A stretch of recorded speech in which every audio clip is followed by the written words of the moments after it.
Hello বন্ধুরা, সোজা সাপটা রান্নায় সবাইকে স্বাগত। আজকে কাঁকড়া রান্না করব। প্রথমে কাঁকড়াটাকে কেটে নিয়েছি, তারপরে ভালো করে ধুয়ে নিয়েছি। এবার পেঁয়াজ, আলু, টমেটো কুচি, আদা, রসুন এগুলো লাগবে। তো প্রথমে মশলাটা করে নিয়েছি মিক্সিতে, আদা, পেঁয়াজ, রসুন বাটা, আর কাঁকড়ার মধ্যে লবণ, হলুদ দিয়ে নিচ্ছি, মেখে ভেজে নেব।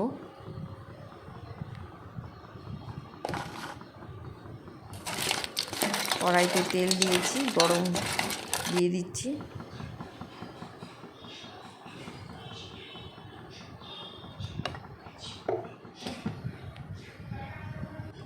এখন তেলটা গরম হয়ে গেছে, আলুটা আগে ভেজে নিচ্ছি। অল্প আলু দেব, ছোটো টুকরো করে কেটে নিয়েছি। আলুটা ভাজা হয়ে গেছে, এখন কাঁকড়াটা ভেজে নেব।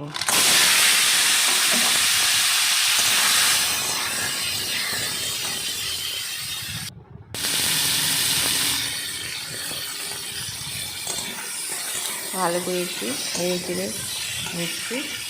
ভাজা হয়ে গেছে, নামিয়ে নিলাম। এখন কড়াইতে জিরে ফোড়ন দিয়েছি, পেঁয়াজ কুচি দিয়ে দেব।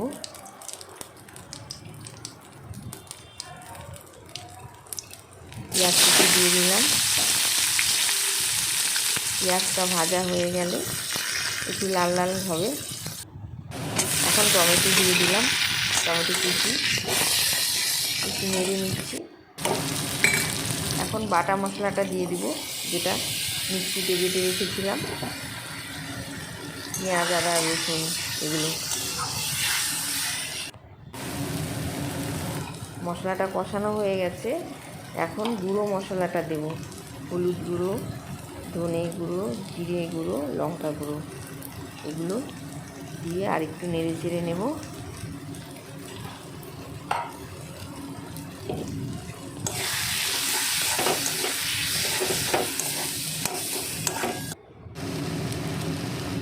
এখন লবণটা দিলাম,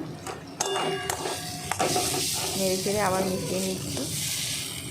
তো আলুটা ভেজে রেখেছিলাম, আলুটা এখন দিয়ে দিলাম, আবার একটু নেড়ে চেড়ে নেব। এখন কষানো হয়ে গেছে, জল দিয়ে দেব। অল্পই জল দিলাম, একটু মাখো মাখো হবে। কাঁকড়াটাও দিয়ে দিলাম।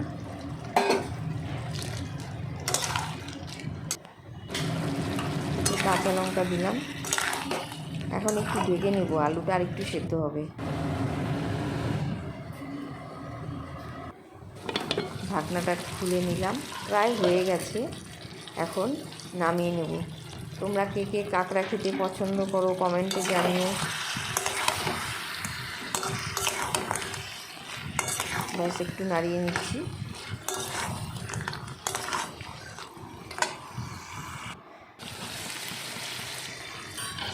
আবারও ঢেকে দিয়েছিলাম। এখন গরম মশলা দিয়ে দিলাম।